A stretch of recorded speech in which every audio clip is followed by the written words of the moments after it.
Donc les Mormons sont très présents dans le monde de la généalogie. Bien sûr. Et quel but poursuit donc l'Église des Saints des Derniers Jours? Alors, le but principal de l'Église de Jésus-Christ des Saints des Derniers Jours, c'est de permettre, si vous voulez, on croit que la famille est éternelle. Donc le fait de dire que, si vous voulez, que jusqu'à ce que la mort vous sépare, n'existe pas, ce terme-là chez nous. Donc, si vous voulez, c'est un peu pour ça que les membres de l'Église font leur généalogie. Chaque individu qui est décédé a la possibilité du libre arbitre. Le libre arbitre, on croit beaucoup au libre arbitre, au choix. Par exemple, si je vais pour un de mes ancêtres, qui s'appelle peut-être Jacques Thérault, je vais aller au temple, je vais être pendant tout le temps le baptême, je vais être par procuration. Comme lui, il n'a pas de corps pour effectuer cette ordonnance dans cette vie, si vous voulez, je suis l'individu qui va le représenter. Est-ce que vous pourriez nous parler des moyens que votre Église a mis en œuvre pour faire partager ses travaux?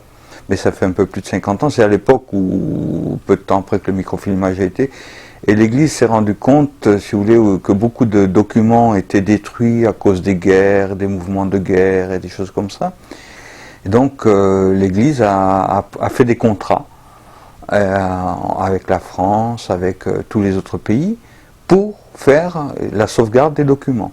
C'est-à-dire que des documents sont stockés dans les montagnes rocheuses à côté de Solclec, et l'autre partie est dans le pays d'origine, et les gens peuvent faire des copies, et donc avoir un centre à eux aussi de sauvegarde, on pourrait dire une sauvegarde, comme on fait une sauvegarde d'informatique, c'est une sauvegarde, si vous voulez, vous savez, moi je vois en France, il y a des villes où il n'y a plus de documents, il n'y a aucun document, qui ont été complètement brûlés. Et justement, qu'est-ce qu'on peut trouver donc à Salt Lake City?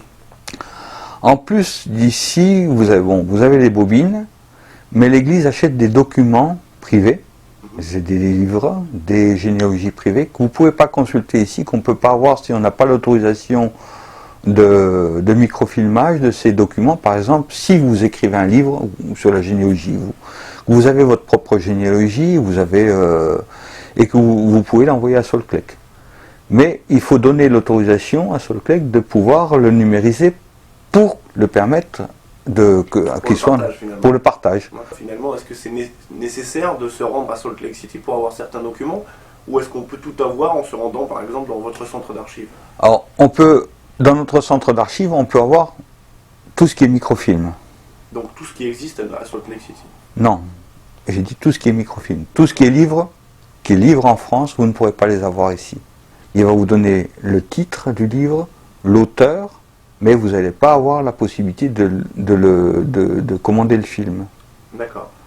Parce que si la personne, comme je vous ai expliqué, n'a pas donné l'autorisation de microfilmage, on ne va pas avoir cette possibilité de communication.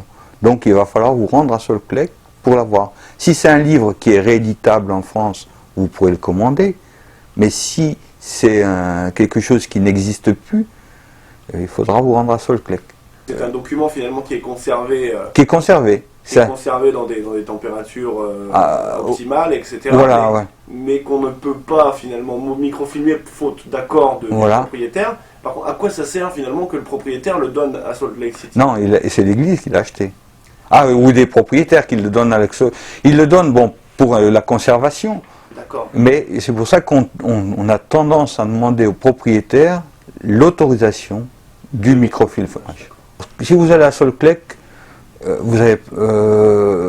c'est à la bibliothèque généalogique. Vous n'allez pas dans les montagnes rocheuses. D'accord. Vous avez dans Solclec, vous avez une bibliothèque généalogique où vous dites, vous téléphonez, vous envoyez un mail éventuellement en disant voilà, je voudrais avoir tel film, tel film, tel film ou tel livre quand vous y allez.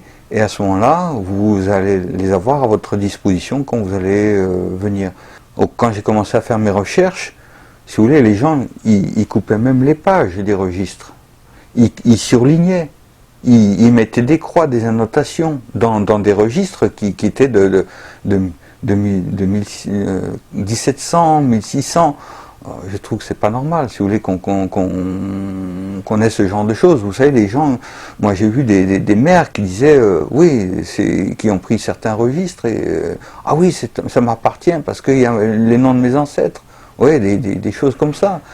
Alors bon, rien ne nous appartient.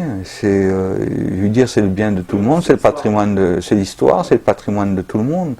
Et je crois que le fait de communiquer, d'essayer de communiquer cela, c'est important.